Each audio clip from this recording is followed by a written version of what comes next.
Everyone, and welcome to the Longview MPO's Transportation Planning Public Meeting. Tonight's meeting is being conducted via teleconference, so thank you for your understanding.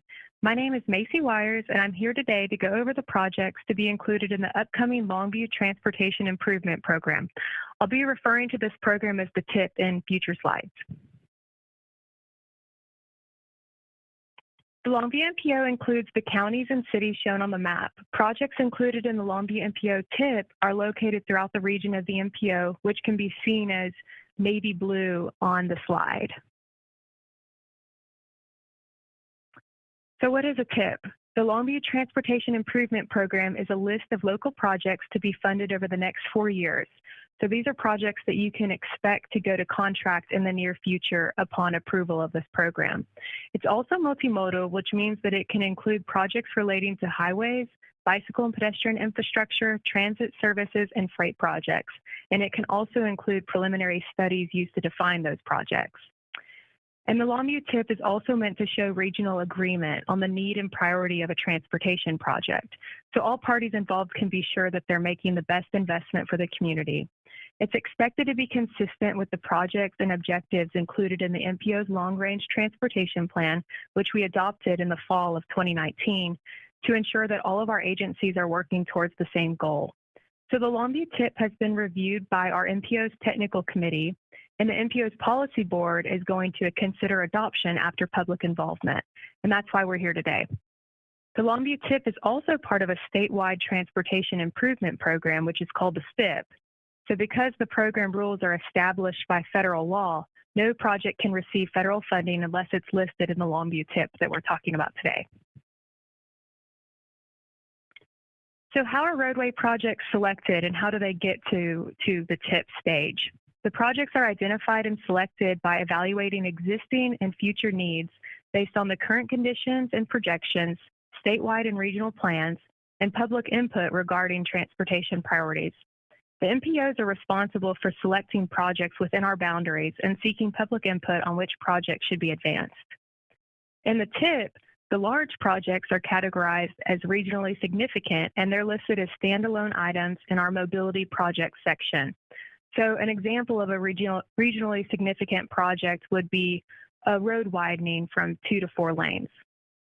And then second, to simplify the budgeting and planning process, smaller projects are lumped together into 11 separate subcategories referred to as grouped projects.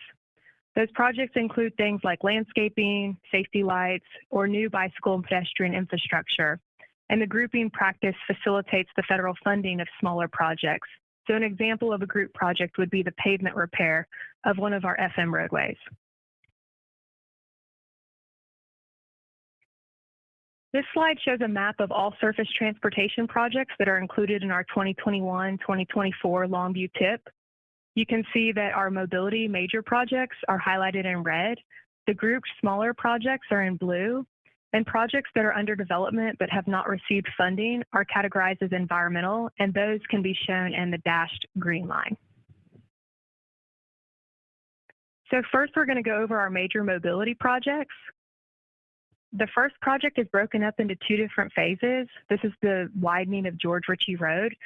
We're expecting this project to go to construction in year 2022. Phase 1 and Phase 2 are expected to cost $13.49 million to construct.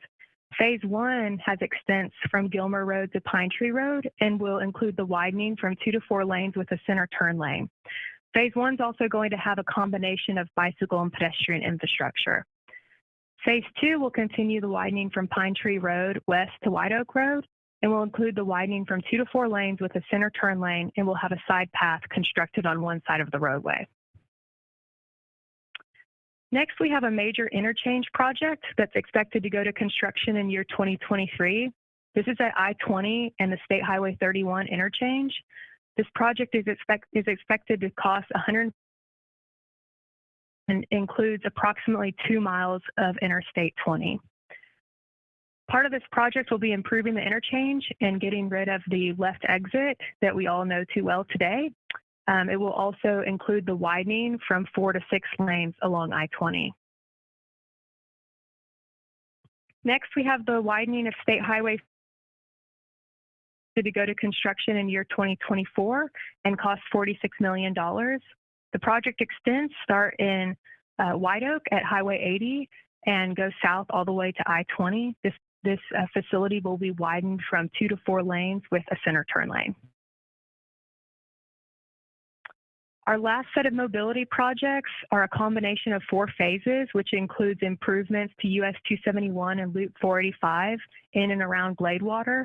The first phase is expected to go to construction in year 2022 and includes widening US 271 from 2 to 4 lanes with a combination of a center turn lane and depressed median, and is expected to cost $22.7 million. The second phase is expected to go to construction in year 2024, and it's expected to cost $16.5 million. It includes the south side of Loop 485 and will be widening from 2 to 4 lanes with a center turn lane, and will also have a side path constructed on one side of the roadway. Next, we go up to the north side of the loop. This is phase 3 and is expected to cost $5 million and also go to construction in year 2024. This facility is already 4 lanes, but the improvement will include widening to accommodate a center turn lane. The last phase is also expected to cost $5 million and go to construction in year 2024. It includes a small portion of US 271 north of Gladewater up to the Upshur County line, and will include widening from 2 to 4 lanes with a center turn lane. Next, we'll go over our grouped projects. The first thing I would like to note is that the preliminary engineering and right-of-way phases of all of the mobility projects that we just discussed are included in the group section of the TIP and can be found in the report. So this is a list of our grouped projects. There are smaller projects that we can expect to see over the next 4 years. You can see that it includes guardrail improvements along I-20, installed raised medians on US 80 and US 259, FM 3358 and FM 1844, as well as South Loop 281 will receive hazard elimination and safety improvements. The I-20 bridge at the BNSF Railroad will receive bridge maintenance, and the I-20 bridge at Mason Creek will receive bridge maintenance in 2020.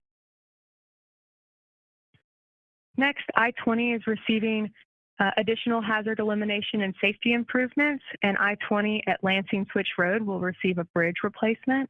Industrial Boulevard is expected to receive railroad crossing upgrades in 2021. State Highway 300 and US 80 will receive hazard elimination and safety improvements, and US 80 will also receive a raised median installation. FM 726 at 2 different locations will receive hazard elimination and safety improvements, and US 259 between Upshur County line and FM 1844 will be repaired and resurfaced in 2022. I-20 at the Sabine River will receive deck replacements in the eastbound and westbound directions. And on South High Street at the Union Pacific Railroad, the bridges will be replaced in year 2022 in Longview. FM 1844 will receive hazard elimination and safety improvements. South Loop 281 at 2 different locations will be seal coated. And US 80 just east of Gladewater will receive a plane repair.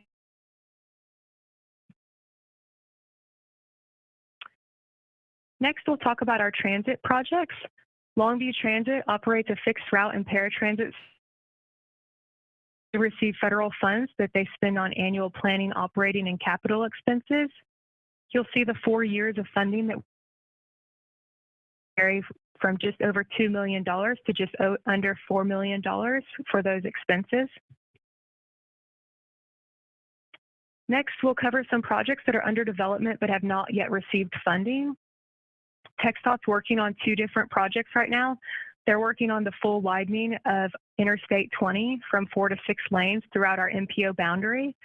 And TxDOT's also working on additional improvements to US 271 north of Gladewater up to Gilmer. This facility is already a 4-lane undivided facility, but they're going to upgrade it to add some space to make a divided roadway. So the TIP functions as a budget for TxDOT. and as such, it's fiscally constrained. It's treated just like any other budget that you may have for a household, so it has to be realistic about the amount of money available to cover all of the needs. Frequently, we actually identify more improvements than we actually have money to implement, so this means we must prioritize according to those items that are most necessary. And we've discussed the project list that made it into the TIP, but let's talk about where that money comes from. Funds can come from three main sources. They come from the federal government through the establishment of the Fixing America's Surface Transportation Act, and the federal government allocates these funds through the processes established by the Federal Highway Administration and the Federal Transit Administration. Second, funds come from TxDOT. Just like the federal government, TxDOT allocates a section to the budget for these projects through the Unified Transportation Program's 12 funding categories. And third, we have contributions from our local governments.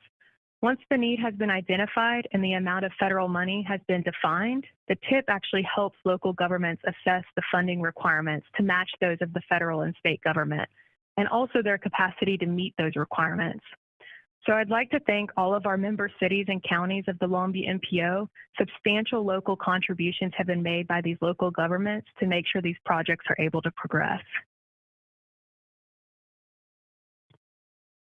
Now, after your review and comment on these projects, let's talk about what's next. The timeline on the slide illustrates the TIP process and where we're at right now.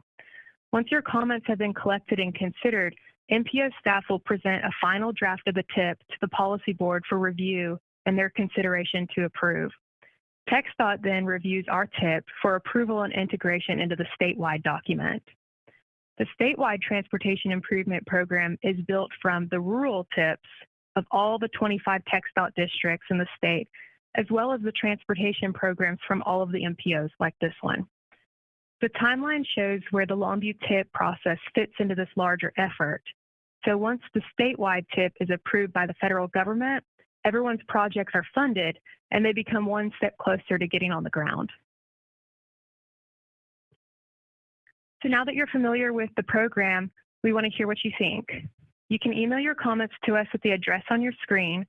You can mail your comments to us at the address on the screen, or you can email your comments to us at mpo@longviewtexas.gov.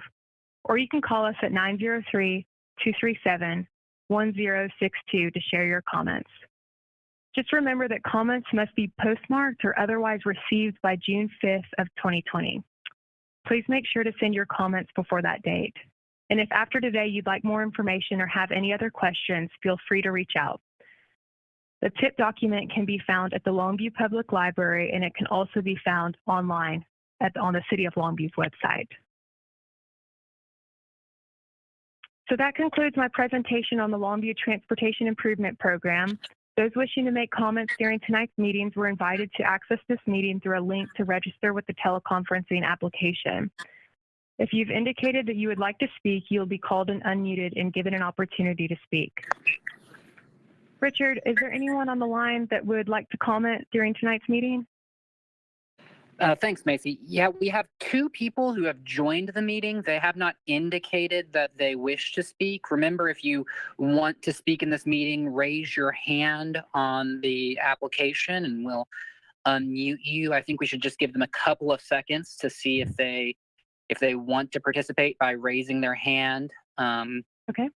We messaged them individually asking if they cared to speak and haven't received a response to that message. So, okay.